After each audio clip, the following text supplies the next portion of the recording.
আমরা alkane alkyne এবং অ্যালকাইন নিয়ে আলোচনা করে ফেলছি। এখন আমরা যেদিকে আগাচ্ছি সেটা হচ্ছে অ্যালকাইল হ্যালাইড বা অ্যারাইল হ্যালাইড। তো অ্যালকাইল মূলকের সাথে যদি কোনো হ্যালোজেন যুক্ত থাকে বা অ্যারাইল মূলকের সাথে যদি কোনো হ্যালোজেন যুক্ত থাকে তাহলে যে যৌগটা পাওয়া যায় সেটাই হচ্ছে অ্যালকাইল বা অ্যারাইল হ্যালাইড। তো এদের ক্ষেত্রে আমরা স্ট্রাকচার এরকম লিখতে পারি যে RX অথবা ARX অ্যারাইল হ্যালাইড। যাই হোক, তো হ্যালোজেন মানে তো আমরা জানি ফ্লোরিন, ক্লোরিন, ব্রোমিন, আয়োডিন এই মূলকগুলো যুক্ত থাকবে। ওকে, তো আমরা আসলে অ্যালকাইল হ্যালাইড কীভাবে তৈরি করা যায় এদের প্রস্তুতিগুলো দেখব। প্রথমত আমরা যেই শিডিউলে আগাচ্ছি তাহলে প্রস্তুতি যদি দেখতে চাই, প্রথমটা যেটা একদম সোজা অ্যালকেন থেকে তৈরি করা যায়। ওকে, অ্যালকেন থেকে কীভাবে তৈরি করবা? অ্যালকেন থেকে তৈরি করার জন্য যে কোনো একটা অ্যালকেনের সাথে আমরা হ্যালোজেন যুক্ত করি। হ্যালোজেন যুক্ত করার জন্য এটা অবশ্যই মৃদু সূর্যালোকে করতে হয়। তাহলে এটা আমাদেরকে কী দেয়? প্রত্যেকবার একটা করে হাইড্রোজেন অপসারিত করে এবং হাইড্রোজেন হ্যালাইড প্রোভাইড করে। তো এখানে হ্যালোজেনের সক্রিয়তার ক্ষেত্রে মনে রাখেন যে হ্যালোজেনের সক্রিয়তার ক্ষেত্রে ফ্লোরিন সব থেকে সক্রিয়, তারপর ক্লোরিন, তারপর ব্রোমিন, তারপর আয়োডিন। তো এখানে মাথায় রেখেন আয়োডিন কোনো বিক্রিয়া দেয় না, বিক্রিয়া করেই না, কারণ আয়োডিনের পরমাণুগুলোর আকার অনেক বড়, সেই ক্ষেত্রে এই বিক্রিয়াটা তাদের ক্ষেত্রে হয় না। আচ্ছা, নাম্বার 2, আমরা আসলে অ্যালকিন থেকে করতে পারি। অ্যালকিন থেকে কিভাবে করবা? অ্যালকিন থেকে করার জন্য আমরা একটা অ্যালকিন যৌগের সাথে হাইড্রোজেন হ্যালাইড প্রোভাইড করি। অ্যালকিন যৌগের সাথে যদি হাইড্রোজেন হ্যালাইড প্রোভাইড করা হয় এটা আমাদেরকে দিবে হচ্ছে অ্যালকাইল হ্যালাইড। সিম্পল, জাস্ট দুইটা বন্ধন ওপেন হবে, দুইটা বন্ধনের সাথে দুইটা এরকম বিকারক যুক্ত হবে, সিম্পল। এটার ক্ষেত্রে সক্রিয়তা মাথায় রেখেন, সক্রিয়তা যে হাইড্রোজেন আয়োডাইডের সক্রিয়তা সব থেকে বেশি, তারপর HBr, তারপর HCl, তারপর হচ্ছে HF মেইনলি ইউজ করা হয় না, কারণ HF-এ ফ্লোরিনের আকার অনেক ছোটো হয়, বিক্রিয়াটার বিস্ফোরণ হওয়ার চান্স থাকে। সো বেসিক্যালি এটাই হচ্ছে সক্রিয়তার ক্রম। Get your best tutor in a smart way. Download Baidu Academy app. আশা করি এটা বুঝতে পারছেন। নাম্বার 3, এই দুটো যদি বুঝে থাকেন এদের ইজি আছে আসলে। 3 নাম্বারটাকে আমরা বলি হচ্ছে লুকাস বিকারক দ্বারা বিক্রিয়াটা করা যায়। লুকাস বিকারক দ্বারা। তো লুকাস বিকারক দিয়ে আসলে কীভাবে করবেন বুঝেন একটু। লুকাস বিকারক মানে মাথায় রাখবেন যে HCl এবং অনাদ্র জিঙ্ক ক্লোরাইডের যে মিক্সচারটা, এই মিক্সচারটাকে আমরা বলি হচ্ছে লুকাস বিকারক। তো লুকাস বিকারকের সাথে 1 ডিগ্রি, 2 ডিগ্রি এবং 3 ডিগ্রি অ্যালকোহলের সাথে বিক্রিয়া করে আমরা অ্যালকাইল হ্যালাইড তৈরি করতে পারবো। তো দেখেন এইটা বেসিক্যালি একটা 1 ডিগ্রি অ্যালকাইল হ্যালাইড না, আমরা তো অ্যালকোহল ইউজ করব। অ্যালকোহল এর সাথে যদি আমরা HCl এর সাথে বিক্রিয়া করি অনাদ্র জিঙ্ক ক্লোরাইডের প্রেজেন্সে, তো থিওরিটিক্যালি এটা আমাদেরকে অ্যালকাইল হ্যালাইড প্রোভাইড করে অ্যান্ড ওয়াটার প্রোভাইড করে। তো থিওরিটিক্যালি কেন বলছি একটু পরে বলবো। এবার আসেন যদি 2 ডিগ্রি অ্যালকোহল নিয়ে কাজ করি, এটা একটা 2 ডিগ্রি অ্যালকোহল, এর সাথে যদি আমরা HCl অ্যাড করি এবং অনাদ্র জিঙ্ক ক্লোরাইড প্রোভাইড করি, তাহলে এটা আমাদেরকে কী দিবে দেখেন। 2 ডিগ্রির ক্ষেত্রে 2 ডিগ্রি অ্যালকাইল হ্যালাইড আসবে, সিম্পল, এবং H2O আসবে। ফাইনালি যদি আমরা 3 ডিগ্রি অ্যালকোহল নিয়ে কাজটা করি, এর সাথে হাইড্রোক্লোরিক অ্যাসিড এবং অনাদ্র জিঙ্ক ক্লোরাইড ব্যবহার করব। হ্যাঁ, তো যদি বিক্রিয়া করা হয় সেক্ষেত্রে এটা আমাদেরকে প্রোভাইড করবে, এটাও অ্যালকাইল হ্যালাইড প্রোভাইড করবে 3 ডিগ্রি অ্যালকাইল হ্যালাইড এবং ওয়াটার। তো যেটা বলছিলাম এই 3টা বিক্রিয়ার মধ্যে আমার এই প্রথম লাস্টের যে বিক্রিয়াটা 3 ডিগ্রি অ্যালকোহলের বিক্রিয়াটা অনেক ফাস্ট, মানে বিক্রিয়া করার সাথে সাথে সঙ্গে সঙ্গে কমপ্লিট হয়। এই সেকেন্ড বিক্রিয়াটা 5 থেকে 10 মিনিট সময় নেবে, মোটামুটি মিডিয়াম স্পিড। তাহলে এটা 3 ডিগ্রি অ্যালকাইল হ্যালাইড দিবে, এটা 2 ডিগ্রি দিবে, এটা 2 ডিগ্রি অ্যালকোহল ইউজ করলে। অ্যান্ড ফাইনালি যদি আমরা 1 ডিগ্রি করি, এইটাকে আমরা বলি হচ্ছে ইনকমপ্লিট, বিক্রিয়া কমপ্লিটই হয় না। এই বিক্রিয়াতে এটা আসলে প্র্যাকটিক্যালি তৈরি হয় না এবং এটাতে একটা অয়েলি লেয়ার দেয়, এবং অয়েলি লেয়ারটা আসার পরেই বিক্রিয়াটা আসলে বন্ধ হয়ে যায়। তো আমরা অলওয়েজ ট্রাই করবো 1 ডিগ্রি অ্যালকোহলের জন্য লুকাস রিয়াজেন্টের সাথে বিক্রিয়া না করাইতে, অলওয়েজ ট্রাই করবো 2 ডিগ্রি এবং 3 ডিগ্রির জন্য ইউজ করাইতে। ওকে, 2 ডিগ্রি এবং 3 ডিগ্রি অ্যালকোহলের সাথে লুকাস বিকারকের বিক্রিয়ায় অ্যালকাইল হ্যালাইড উৎপন্ন হয়, সিম্পল, এটাই মনে রাখবেন। এবং এই বিক্রিয়া থেকে আরেকটা জিনিস আমরা বলতে পারি, অনেক সময় আসে অ্যালকোহলের ক্ষেত্রে আমরা 1 ডিগ্রি, 2 ডিগ্রি এবং 3 ডিগ্রি অ্যালকোহলকে কীভাবে আইডেন্টিফাই করতে পারবো বা কীভাবে পৃথক করতে পারবো। তো এই বিক্রিয়াটা থেকে আমরা পৃথকীকরণটা ভালোভাবে বুঝতে পারবো। আচ্ছা, এরপর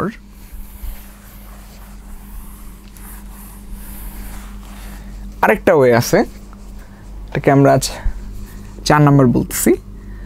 এটাও অ্যালকোহল থেকে, অ্যাকচুয়ালি অ্যালকোহল থেকে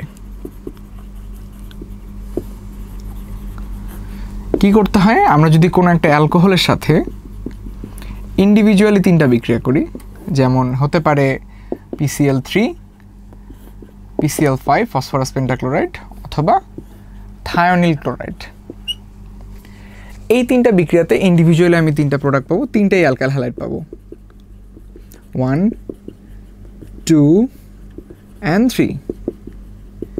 তো এই 3টা বিক্রিয়াতে অ্যালকাইল হ্যালাইড প্রোভাইড করলেও 3টার ক্ষেত্রে আমার আসলে বাই প্রোডাক্টগুলো একটু different. Solve your academic problems in a smart way for free. Download Baidu Academy app. প্রথমটাতে এটা আমাদেরকে প্রোভাইড করবে ফসফরাস অ্যাসিড, পরেরটাতে হচ্ছে phosphoryl chloride and hydrogen chloride gas, এবং ফাইনালি এটাতে সালফার ডাইঅক্সাইড এবং হাইড্রোজেন ক্লোরাইড গ্যাস। তো এখানে মাথায় রেখেন এই বিক্রিয়াটা এনভায়রনমেন্টালি ভালো ইম্প্যাক্ট ফেলে, কারণ এখানে সালফার ডাইঅক্সাইড গ্যাস উৎপন্ন হয়, সো এটার ক্ষেত্রে পরিবেশের মারাত্মক ক্ষতি হতে পারে। তো এই প্রসেসে আসলে অ্যালকাইল হ্যালাইড তৈরি করাটা ভালো ওয়ে না, ভালো ওয়ে হচ্ছে উপরের 2টা। কিন্তু যদি আমাদেরকে কেউ জিজ্ঞেস করে 3টা বিক্রিয়ার মধ্যে সব থেকে লাভজনক কোনটা, অ্যান্সার হচ্ছে লাস্টেরটা। মাথায় রেখেন যেটাতে পরিবেশের ক্ষতি সব থেকে বেশি হয় সেটাতে আসলে বিজনেসের প্রফিট সব থেকে বেশি হয়। যাই হোক, আশা করি বুঝতে পারছেন এটা। আচ্ছা, তো এই 3টা ইন্ডিভিজুয়াল বিক্রিয়া দিয়ে আমরা অ্যালকাইল হ্যালাইড চাইলে তৈরি করতে পারবো, কোনো সমস্যা নাই। এই 3টা বিক্রিয়া খুবই ইম্পর্টেন্ট। এই যে এদের বাই প্রোডাক্ট যেগুলো আছে, এই বাই প্রোডাক্টগুলো পরীক্ষায় ফিল ইন দ্য গ্যাপসও আসে, যে এখানে কী হবে, তো এগুলো মাথায় রেখেন ভালো মতো। আর একটা জিনিস, এই যে এটা কিন্তু হাইড্রোক্লোরিক অ্যাসিড না, এটা হচ্ছে হাইড্রোজেন ক্লোরাইড গ্যাস। আবারও বলতেছি, এটা হাইড্রোক্লোরিক অ্যাসিড না, এটা হচ্ছে হাইড্রোজেন ক্লোরাইড গ্যাস। ওকে ওকে। এরপর আমরা কিছু প্রসেসে অ্যারাইল হ্যালাইড তৈরি করব, এই যে পরবর্তীতে অ্যারাইল হ্যালাইড যেটা আছে। তো প্রসেসগুলো দেখেন, 1, আমি যদি বেনজিনের সাথে ক্লোরিন বা ব্রোমিন যুক্ত করি at the presence of aluminium chloride বা ফেরিক ক্লোরাইড ড্রাই অবস্থায়, তাহলে এটা আমাদেরকে ক্লোরোবেনজিন অথবা ব্রোমোবেনজিন প্রোভাইড করবে। তাহলে আসবে HCl অথবা HBr, তার একটা অ্যারাইল হ্যালাইড পাচ্ছেন। নাম্বার 2, আমরা ডায়াজোনিয়াম সল্ট নিয়ে কিছু কাজ করতে পারি, সবগুলো দেখাচ্ছি। ডায়াজোনিয়াম সল্টের সাথে আমি ইন্ডিভিজুয়ালি অনেক কিছু যুক্ত করতে পারি। আমি যদি Cu2H2HX এর প্রেজেন্সে 100 ডিগ্রি সেলসিয়াস তাপমাত্রায় অ্যাড করি, এখানে X মানে হচ্ছে আইদার ব্রোমিন অথবা ক্লোরিন, এটা আমাদেরকে প্রোভাইড করবে বেনজিনের একটা হ্যালাইড যুক্ত করবে, নাইট্রোজেন গ্যাস তৈরি করবে, এবং এটা ClX প্রোভাইড করবে। তার মাথায় রাখবেন যে হ্যালোজেন আপনি এখানে ইউজ করবেন, দুইটাতে একই ইউজ করতে হবে, এটা থেকে আপনি অ্যারাইল হ্যালাইড পাবেন। দ্বিতীয়ত, আমি যদি পটাশিয়াম আয়োডাইড যুক্ত করি 100 ডিগ্রি সেলসিয়াসে, এটা আমাদেরকে আয়োডোবেনজিন দিবে, KCl প্রোভাইড করবে এবং নাইট্রোজেন গ্যাস প্রোভাইড করবে। তৃতীয়ত, আমরা যদি BF4- প্রোভাইড করি সার্টেন টেম্পারেচারে, এটা আমাদেরকে ফ্লোরোবেনজিন প্রোভাইড করবে, নাইট্রোজেন গ্যাস প্রোভাইড করবে, BF3 প্রোভাইড করবে মানে বোরন ট্রাইফ্লোরাইড, এবং ClF দ্বিপরমাণু গ্যাস প্রোভাইড করবে। তো এন্ড অফ দ্য ডে আমাদের উদ্দেশ্য হচ্ছে অ্যারাইল হ্যালাইড তৈরি করা, যেটা আমরা অলরেডি করতে পারছি। তো এখান থেকে ইন্ডিভিজুয়ালি 3 ধরনের অ্যারাইল হ্যালাইড বা 4 ধরনের অ্যারাইল হ্যালাইড, মানে যত ধরনের হ্যালোজেন আছে এই সবগুলো ধরনের হ্যালোজেনোবেনজিন তৈরি করতে পারবো বা অ্যারাইল হ্যালাইড তৈরি করতে পারবো। তো এই হচ্ছে মোটামুটি অ্যালকাইল হ্যালাইড এবং অ্যারাইল হ্যালাইড তৈরির বা প্রস্তুতির কিছু ওয়েজ। আশা করি এই জিনিসগুলো বুঝতে পেরেছেন। এতক্ষণ আমরা অ্যালকাইল হ্যালাইড দিয়ে আসলে কী কী বিক্রিয়া করা পসিবল হয়, কীভাবে অ্যালকাইল হ্যালাইড প্রস্তুত করা যায় এবং অ্যালকাইল হ্যালাইডের প্রস্তুতি আমরা শিখছি। এবার আমরা একটু দেখার চেষ্টা করবো যে অ্যালকাইল হ্যালাইড আসলে কী কী বিক্রিয়া করে।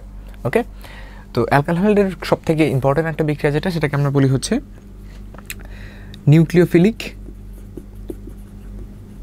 প্রতিস্থাপন বিক্রিয়া বলা হয় এটাকে। ওকে, নিউক্লিওফিলিক প্রতিস্থাপন, যেটাকে আমরা শর্টকাটে বলি হচ্ছে SN, যার ফুল ফর্ম হচ্ছে সাবস্টিটিউশন অফ নিউক্লিওফিলিক। তো এই নিউক্লিওফিলিক প্রতিস্থাপন বিক্রিয়াকে বেসিক্যালি 2 ভাগে ভাগ করা হয়, একটা হচ্ছে SN1 আর একটা হচ্ছে SN2। আমরা এখন বেসিক্যালি SN1 আর SN2 বিক্রিয়া নিয়ে আলোচনা করব। তো কীভাবে বিক্রিয়াটা হয়, এটার মেকানিজম কীভাবে কাজ করে সেটা নিয়ে কাজ করব। তো প্রথমত চলো আমরা একটু দেখি যে SN বিক্রিয়াটা কীভাবে কাজ করে। SN1 বিক্রিয়া, SN1 বিক্রিয়াতে যদি আমাদেরকে জিজ্ঞেস করা হয় এদের সক্রিয়তার ক্রমটা কীরকম, সক্রিয়তার ক্রমটা আমরা এইভাবে বলি যে সব থেকে বেশি 3 ডিগ্রি, তারপর 2 ডিগ্রি, তারপর 1 ডিগ্রি, তারপর RX। ওকে, তো আমরা একটা 3 ডিগ্রি নিয়ে আসলে একটা এক্সাম্পল দেখে নিই, তাহলে বুঝবো হয়তো ইজিলি।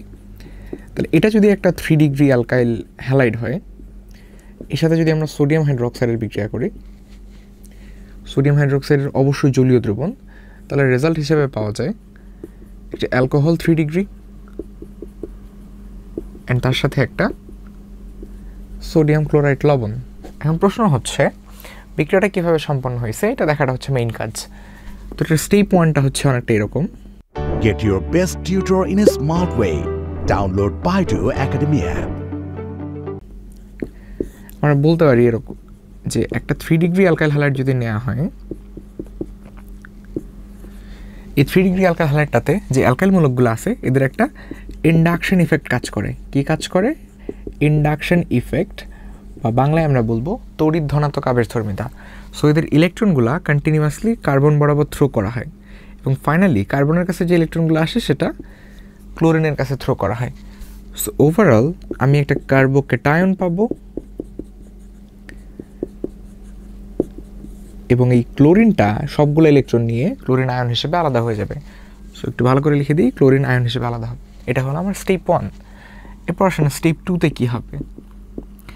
স্টেপ 2তে আমরা যেহেতু একটা কার্বোকেটায়ন পেয়েছি, একটু ভালো করতে খেয়াল করেন বিক্রিয়াটাতে আমরা কী ইউজ করেছি? সোডিয়াম হাইড্রোক্সাইডের জলীয় দ্রবণ ইউজ করেছি। তো এটার ফলে অটোমেটিকলি কী হওয়া উচিত? এখানে সোডিয়াম আয়ন, এখানে হাইড্রোক্সাইড আয়ন অটোমেটিক তৈরি হওয়া উচিত। তো দ্রবণে সোডিয়াম আয়ন এবং হাইড্রোক্সাইড আয়ন যেহেতু অ্যাভেলেবেল, এই কার্বোকেটায়নটাকে হাইড্রোক্সাইড আয়নটা অ্যাটাক করবে। যেহেতু ও নিউক্লিওফিলিক বিকারক, যেহেতু -4, সো নিউক্লিওফিলিক বিকারক অ্যাটাক করার ফলে কার্বোকেটায়নের সাথে আমার হাইড্রোক্সাইড আয়নটা যুক্ত হবে। যদি হাইড্রোক্সাইড আয়নটা যুক্ত হয় তাহলে আমরা অ্যালকোহল পেয়ে গেলাম এবং পরবর্তীতে দ্রবণে আমার Cl- এবং সোডিয়াম Cl- বা আগে লিখি সোডিয়াম প্লাস এবং Cl- আয়নটা দ্রবণে থাকবে। তো এই দুইটা স্টেপে SN1 বিক্রিয়াটা কমপ্লিট হলো। এখন প্রশ্ন হচ্ছে এই বিক্রিয়াটাকে SN1ই কেন বলা হচ্ছে, কেন SN1 বলা হচ্ছে? যদি আমরা ধরে নিই এই যে স্টেপ 1-এ T1 সময় এবং স্টেপ 2-তে T2 সময় নষ্ট হয়, তাহলে বিক্রিয়ার টোটাল টাইম হচ্ছে T, যেখানে T1 + T2 = হচ্ছে T। মনে রাখবেন এই T1টা হচ্ছে 80% অফ T। দ্যাট মিনস পুরো বিক্রিয়ার 80% সময়টা স্টেপ 1-এ নষ্ট হয় বা অতিক্রান্ত হয়। এটা আমরা একটা ধীর স্টেপ বলতে পারি। এই স্লো রিয়াকশনের কারণে আমরা বলতে পারি যে বিক্রিয়ার পুরো স্পিডটা অ্যাকচুয়ালি এই হাইড্রোকার্বনটার উপরে ডিপেন্ড করতেছে। লাইক এটা যত তাড়াতাড়ি কার্বোকেটায়নে পরিণত হবে তত তাড়াতাড়ি বিক্রিয়াটা কমপ্লিট হওয়া উচিত ছিল। তাহলে বিক্রিয়ার স্পিডটা কার উপর ডিপেন্ড করে? এই যৌগটার উপর ডিপেন্ড করে। যেহেতু এই যৌগটার উপর বিক্রিয়ার স্পিডটা ডিপেন্ড করে, তাহলে এই বিক্রিয়াটা কত তাড়াতাড়ি হবে বা কত স্লো হবে সেটা মাত্র একটা বিক্রিয়কের উপরে ডিপেন্ড করতেছে। অ্যান্ড আমরা বিক্রিয়ার ক্রম থেকে কি জানি যে যদি বিক্রিয়ার স্পিডটা একটা যৌগের ঘনমাত্রার উপর ডিপেন্ড করে তাহলে সেই ধরনের বিক্রিয়াকে আমরা ফার্স্ট অর্ডার রিয়াকশন বলি। তাহলে SN1 একটা ফার্স্ট অর্ডার রিয়াকশন, ঠিক আছে? যেখানে আমরা বলতে পারবো এই বিক্রিয়ার ক্ষেত্রে যে K is proportional to RX, that means হচ্ছে পুরো বিক্রিয়ার স্পিডটা আমার এই অ্যালকাইল হ্যালাইডের ঘনমাত্রার উপর ডিপেন্ড করে। তাহলে এটা একটা ফার্স্ট অর্ডার রিয়াকশন, অথবা এইভাবে লিখতে পারেন K is proportional to C⁴ ওকে, আশা করি বুঝতে পেরেছেন। এটা গেল আমাদের SN1 বিক্রিয়া। এখন আমরা পরবর্তীতে যাব যে SN2 বিক্রিয়া কীভাবে কাজ করে। আসেন বুঝি। যদি একটা SN2 বিক্রিয়া নিয়ে আমরা কাজ করি, SN2, তাহলে এটা একটা substitution of nucleophilic second order reaction. এটার ক্ষেত্রে যদি সক্রিয়তার ক্রম আমাদেরকে জিজ্ঞেস করা হয়, আমরা এরকম করে বলবো সব থেকে বেশি হচ্ছে RX, 1 degree, 2 degree and 3 degree. Okay, তো 1 ডিগ্রি নিয়ে আমরা কাজ করার ট্রাই করি। যেহেতু আমরা একটা 1 ডিগ্রি অ্যালকাইল হ্যালাইড বেশি সক্রিয়, এর সাথেও সিমিলারলি আমরা সোডিয়াম হাইড্রোক্সাইডের একটা জলীয় দ্রবণের বিক্রিয়া করব। যদি বিক্রিয়াটা করেন অ্যাকচুয়ালি আমাদের রেজাল্টটা কী আসবে? রেজাল্টটাকে আমরা এইভাবে দেখাবো যে একটা 1 ডিগ্রি অ্যালকোহল সাথে সোডিয়াম ক্লোরাইড তৈরি হবে। সিম্পল। এখন এটার মেকানিজম বেসিক্যালি 1 স্টেপেই কমপ্লিট হয়। ওকে, 1 স্টেপে কীভাবে কমপ্লিট হয়? একটাই স্টেপ। দেখেন এইখানে সোডিয়াম হাইড্রোক্সাইডটা গাঢ় নিতে হয় এবং অধিক ঘনমাত্রার নিতে হয়। Solve your academic problems in a smart way for free. Download Baidu Academy app. এই জিনিসটা মাথায় রাখবেন, এটাতে কি হয়, প্রচণ্ড পরিমাণে OH মাইনাস আয়নের অ্যাভেলেবিলিটি থাকে। সো সেইখানে আমরা যদি একটা কাজ করি, আমরা এই অ্যালকাইল হ্যালাইডটাকে একটু ডিফারেন্ট ওয়েতে লিখতেছি। সো এই OH মাইনাসটা কার্বনটাকে সিম্পলি অ্যাটাক করে, ওকে, কারণ এটা একটা নিউক্লিওফিলিক এবং এই কার্বনটাতে পজিটিভ চার্জের ক্রিয়েশন হয় just for this induction effect এবং ক্লোরিনের তড়িৎ-ঋণাত্মকতা। তো এইখান থেকে, এই স্টেপ থেকে আমরা যে জিনিসটা পাই সেটা হচ্ছে এই কার্বনের সাথে হাইড্রোক্সাইড এবং ক্লোরিনের অস্থায়ী একটা বন্ধন বা অবস্থান্তর একটা অবস্থা ক্রিয়েট হয়। সো ক্লোরিনের সাথে বন্ধনটা দুর্বল হতে থাকে এবং হাইড্রোক্সাইডের সাথে বন্ধনটা স্ট্রং হওয়া শুরু করে। তো এন্ড অফ দ্য ডে যেটা আসে সেটা হচ্ছে HO কার্বন CH3H এবং এই ক্লোরিনটা মাইনাস আয়ন হিসেবে আলাদা হয়ে যায়। সো আপনি ওভারঅল এখান থেকে পাচ্ছেন একটা 1 ডিগ্রি অ্যালকোহল। সো বেসিক্যালি যেটা দাঁড়াইলো, এই বিক্রিয়াটা কত তাড়াতাড়ি হবে এটা কিন্তু আমার এই OH মাইনাস এবং হাইড্রোকার্বন দুইজনের উপরে ডিপেন্ড করতেছে। সো তার মানে সোডিয়াম হাইড্রোক্সাইড এবং হাইড্রোকার্বন দুইজনের ঘনমাত্রার উপরে বিক্রিয়াটা ডিপেন্ড করতেছে। সো যেহেতু দুইজনের উপর ডিপেন্ড করতেছে, তাহলে এটা একটা সেকেন্ড অর্ডার রিয়াকশন এবং এটার ক্ষেত্রে অবশ্যই আপনি লিখতে পারবেন K is proportional to হাইড্রোকার্বনের ঘনমাত্রা ইন্টু সোডিয়াম হাইড্রোক্সাইডের ঘনমাত্রা। সো দুইটার উপরে ডিপেন্ড করে, তার মানে হচ্ছে K is proportional to C² C² actually, okay. তাহলে এটা একটা second order reaction, substitution of nucleophilic. আশা করি ব্যাপারটা বুঝতে পারছেন, ওকে। এটা যদি বুঝে থাকেন, এরপরে আমরা যেটা পড়ব সেটা হলো এলিমিনেশন রিয়াকশন বা অপসারণ বিক্রিয়া। এটাকে আমরা বলছি অপসারণ বিক্রিয়া, বা আমরা এটাকে বলতে পারি এলিমিনেশন রিয়াকশন,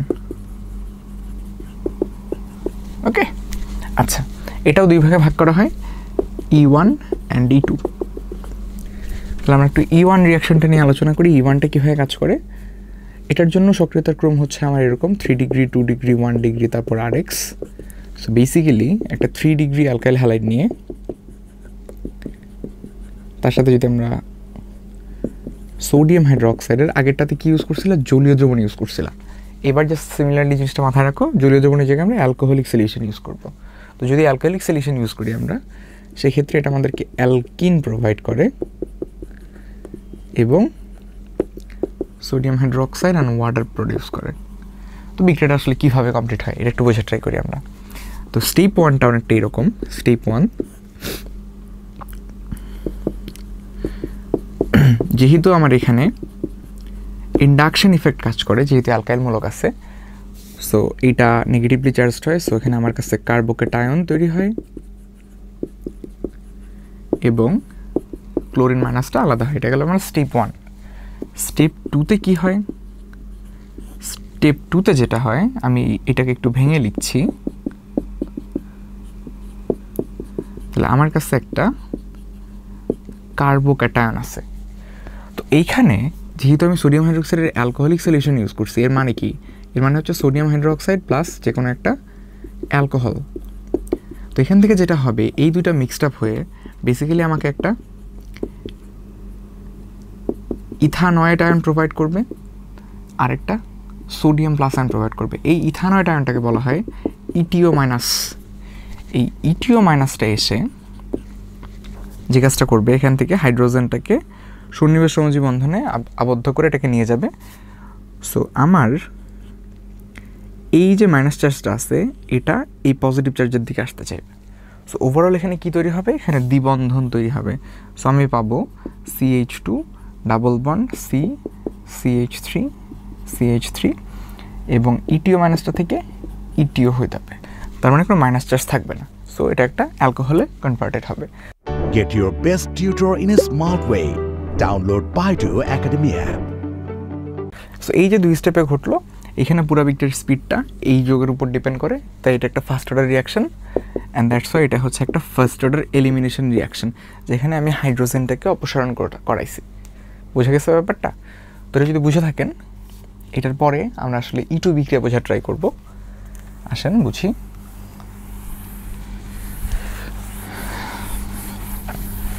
এবার আসেন E2 বিক্রিয়া, সক্রিয়তার ক্রম Rx 1 degree, 2 degree, 3 degree. Example হিসেবে আমরা লিখতে পারি যে 1 ডিগ্রি অ্যালকাইল হ্যালাইড তার সাথে সোডিয়াম হাইড্রোক্সাইডের অ্যালকোহলিক সলিউশনের বিক্রিয়া, যেটা আমাকে end of the day alkene এবং sodium chloride plus H2 provide করবে।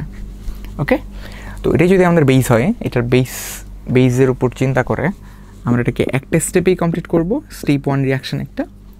স্টেপ 1 রিয়াকশনটাতে কীভাবে কমপ্লিট করবেন? তো সিম্পলি জাস্ট এই কার্বনটাকে আমি একটু ভেঙে লিখতেছি, 3টা হাইড্রোজেনকে ডিফারেন্সিয়েট করে লিখছি।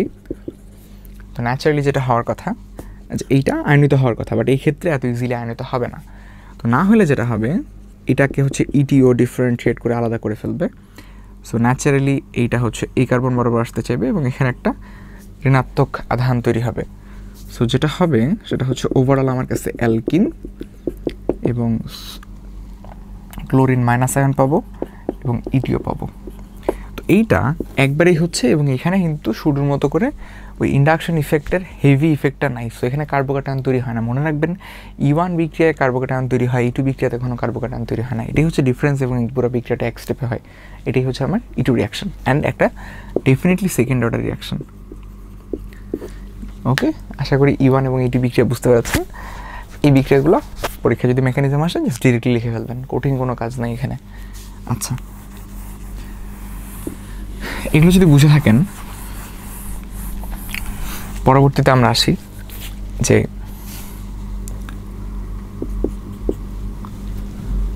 আমাদের কাছে যদি একটা অ্যারাইল হ্যালাইড থাকে, এটাকে দিয়ে আমি আসলে কী কী বিক্রিয়া করাতে পারি। এই অ্যারাইল হ্যালাইডের সাথে আমি ইন্ডিভিজুয়ালি অনেক কিছু বিক্রিয়া করাতে পারি।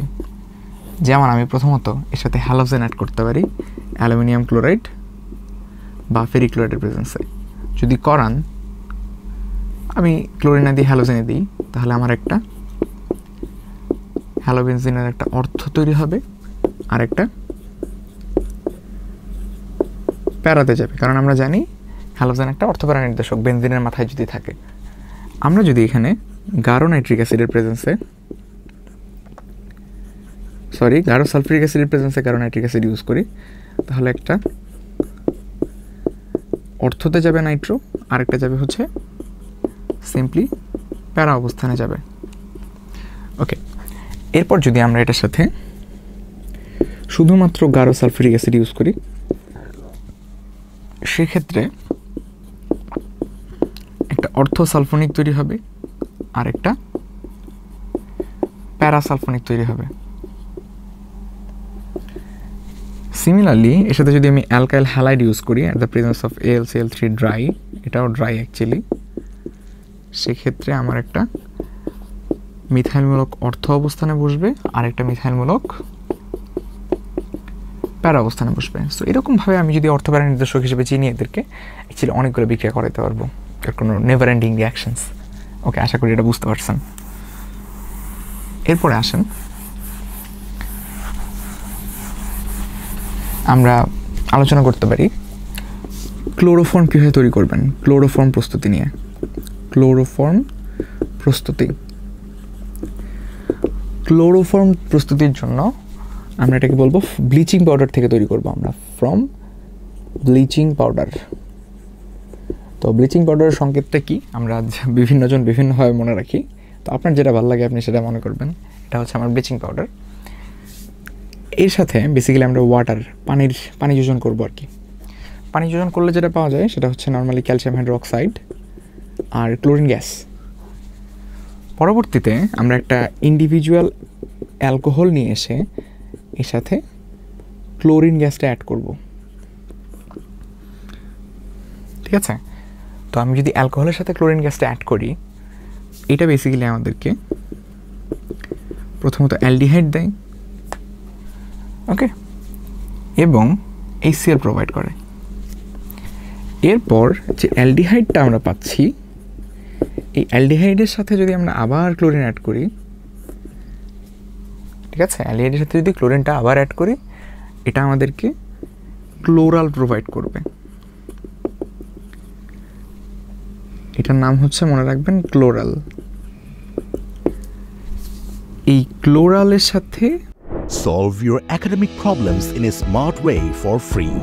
Download Baidu Academy app. পরবর্তীতে যখন এই প্রথম থেকে উৎপাদিত ক্যালসিয়াম হাইড্রোক্সাইডটা অ্যাড করবেন, এটাই আপনাকে আপনার কাঙ্ক্ষিত ক্লোরোফর্ম এবং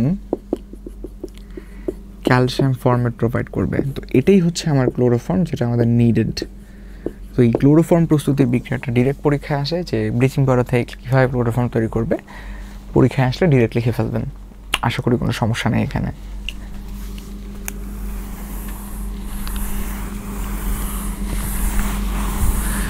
এরপর আসেন, আমাদেরকে ডিডিটি প্রস্তুতি একটু শেখা উচিত।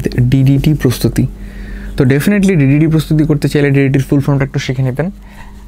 ডাইক্লোরো, আমরা এখানে এইভাবে বলি 4,4 ডাইক্লোরো ডাইফিনাইল ট্রাইক্লোরো ইথেন, এটা হচ্ছে আমার ডিডিটির ফুল ফর্ম। তো বেসিক্যালি এই যে ডাই এবং টাই, এখান থেকে আসে ডিডিটি। তো কীভাবে তৈরি করবেন? প্রথম যে কাজটা, একদম ইনিশিয়াল কাজ সেটা হচ্ছে আমার একটা অ্যালডিহাইডের সাথে ক্লোরিনেশন করা হয় আলট্রাভায়োলেট রের প্রেজেন্সে, যেটা আপনাকে ক্লোরাল প্রোভাইড করবে, যেটা একটু আগে দেখালাম, এবং 3 molecule of HCl hydrochloric acid তৈরি হবে। পরবর্তীতে যে ক্লোরালটা আমরা পাচ্ছি, এর সাথে আমরা যে অ্যারাইল হ্যালাইড যৌগ আমরা তৈরি করতে পারি, সেই অ্যারাইল হ্যালাইড যৌগটা অ্যাড করব 2 মলিকুল। তো বিক্রিয়াটা কীভাবে কাজ করবে এটা একটু বোঝা উচিত। এই অক্সিজেন এখান থেকে সরে গেলে এই দুটা থেকে দুইটা হাইড্রোজেন সরে যাবে, তাহলে কি তৈরি হবে? পানি তৈরি হবে। তাহলে বাকি থাকলো কি? CCl3, C double bond H and H2O। এই দুটো হাত ফাঁকা, বুঝেন ভালো মতো। এই দুটো ফাঁকা হাতে এই ফিনাইল মূলক দুটো যুক্ত হবে। তাহলে এর মাথায় একটা যুক্ত হবে, যেটা আপনাকে একটা ক্লোরিন দিচ্ছে, এর মাথায় একটা যুক্ত হবে, যেটা আপনাকে ক্লোরিন দিচ্ছে। তাহলে নামটা দেখেন, ডাইক্লোরো ডাইফিনাইল ট্রাইক্লোরো ইথেন, এটার নামই হচ্ছে ডিডিটি। তো এই ডিডিটি কীটনাশক প্রস্তুতিতে ব্যবহার করা হয়, এবং ডিডিটির সংকেতটা খুব ভালো মতো মাথায় রাখবেন, এটা খুবই ইম্পর্টেন্ট। এই সংকেতের পরীক্ষায় ডিরেক্ট আসে, এবং ডিডিটির ফুল ফর্মটাও পরীক্ষায় আসতে পারে। তো দুটো জিনিস খুব ভালো মতো পড়ে ফেলবেন। তো আশা করি ডিডিটি প্রস্তুতিটা ভালো মতো বুঝতে পেরেছেন। এবার আমরা রাসায়নিক বিক্রিয়া পড়ে ফেলছি, আমরা একটু অ্যালকাইল হ্যালাইডের শনাক্তকরণের দিকে আগাবো। যদি আমাদেরকে বলা হয় অ্যালকাইল হ্যালাইড কীভাবে শনাক্তকরণ করা হয়, এটা খুবই ইজি ওয়ে। আমরা যে কোনো অ্যালকাইল হ্যালাইডের সাথে যদি সোডিয়াম হাইড্রোক্সাইডের জলীয় দ্রবণের বিক্রিয়া করি, এটা আমাদেরকে কী প্রোভাইড করে? আমরা বলছি একটু আগে, এটা আমাদেরকে অ্যালকোহল প্রোভাইড করে অ্যান্ড NaCl প্রোভাইড করে, যেটা একটা SN2 রিয়াকশন দেখতে পাচ্ছি এখানে। এই সোডিয়াম ক্লোরাইডের সাথে পরবর্তীতে যদি আমি সিলভার নাইট্রেটের বিক্রিয়া করি, এটা সিলভার ক্লোরাইড এবং সোডিয়াম নাইট্রেট তৈরি করে, যেখানে সিলভার ক্লোরাইডের সাদা অদক্ষেপ পাওয়া যায়। তো যদি এরকম সাদা অদক্ষেপ পান, এটা দেখে চোখ বন্ধ করে বলে ফেলবেন যেটা একটা অ্যালকাইল হ্যালাইড। সো এইভাবে আমি অ্যালকাইল হ্যালাইড শনাক্তকরণ করতে পারবো। আশা করি বুঝতে পারছেন। তো এই হচ্ছে মোটামুটি আজকের লেকচার। অ্যালকাইল হ্যালাইড শেষ করলাম। আমরা অনেক কিছু শিখছি আসলে। অ্যালকেন শিখছি, অ্যালকেন, অ্যালকিন, অ্যালকাইন, অ্যালকাইল হ্যালাইড অনেক কিছু শিখলাম। তো এই 4টা জিনিস খুব ভালো মতো মাথায় সেট করার ট্রাই করবেন, বারবার পড়বেন, বারবার দরকার হলে লেকচারটা দেখেন। তো বিক্রিয়াগুলো যদি কয়েকবার নিজের হাতে লেখেন, নিজের হাতে প্র্যাকটিস করেন, সেক্ষেত্রে আপনি রেজাল্টটা খুব ইজিলি বের করে নিয়ে আসতে পারবেন। এবং মাথায় রেখেন, অ্যাডমিশন টেস্টে বা স্পেশালি বুয়েটের ক্ষেত্রে টোটাল 3 টাইপের কোয়েশ্চেন হয়। একটা হচ্ছে বিক্রিয়ক দেওয়া থাকলে উৎপাদ লিখবেন, উৎপাদ দেওয়া থাকলে বিক্রিয়ক লিখবেন, অথবা উৎপাদ বিক্রিয়ক দুটো দেওয়া থাকলে রিয়েজেন্ট লাইক প্রভাবকগুলো কী আছে সেগুলো লিখবেন, এটা একটা টাইপ। সেকেন্ড, যে বিক্রিয়া অনেক ফেমাস, যে বিক্রিয়াগুলোর খুব ভালো নাম আছে, এই বিক্রিয়াগুলো ডিরেক্ট নাম ধরে আসে, যেই বিক্রিয়াটা লিখো, যেমন ক্যানিজারো বিক্রিয়া লিখো, বা অ্যালডোল ঘনীভবন বিক্রিয়া লিখো, বা ক্লিমেনশন বিজারণ লিখো, এরকম বিক্রিয়া ডিরেক্টলি আসে। আর 3 নাম্বারটা হচ্ছে একটা যোগের নাম দেওয়া থাকলে সংকেত লিখতে হবে, আর সংকেত দেওয়া থাকলে নাম লিখতে হবে। এই 3টা প্যাটার্নই বেসিক্যালি বুয়েটের বা আদার্স যে জায়গাগুলোতে রিটার্ন কোয়েশ্চেনের পরীক্ষা হয়, এই কোয়েশ্চেনগুলো আসে। তো একাডেমিকে যেরকম আপনি কাজগুলো করতেন, যে একটা যৌগ থেকে আরেকটা যৌগ কীভাবে তৈরি করবে সেটা স্টেপ বাই স্টেপ দেখাও, ওই কাজগুলো আসলে এখন আর নাই অ্যাডমিশনের ক্ষেত্রে। তো খুব ভালো মতো ট্রাই করেন একটা বিক্রিয়ার বিক্রিয়ক দেখে আপনি উৎপাদ লিখতে পারছেন কিনা, বা বিক্রিয়াটা কমপ্লিট করতে পারছেন কিনা, বা বিক্রিয়াটা আসলে কী হচ্ছে এটা ধরতে পারছেন কিনা, এই জিনিসটাকে নিজের ব্রেনকে বারবার প্র্যাকটিস করান, তাহলে আপনি জৈব যৌগে ভালো করতে পারবেন। অ্যান্ড আরেকটা কথা, অবশ্যই মানুষ কি বলছে জৈব যৌগ কতটা কঠিন কতটা সহজ এটা নিয়ে আসলে চিন্তা করার কিছু নেই। আপনি কি চিন্তা করতেছেন এটা হচ্ছে মেইন ফ্যাক্ট। সো আপনি নিজের মাইন্ডের দিকে ফোকাস করেন, মানুষ কি বলছে এটাতে ফোকাস করার কোনো দরকার নেই। তো ভালো থাকবেন।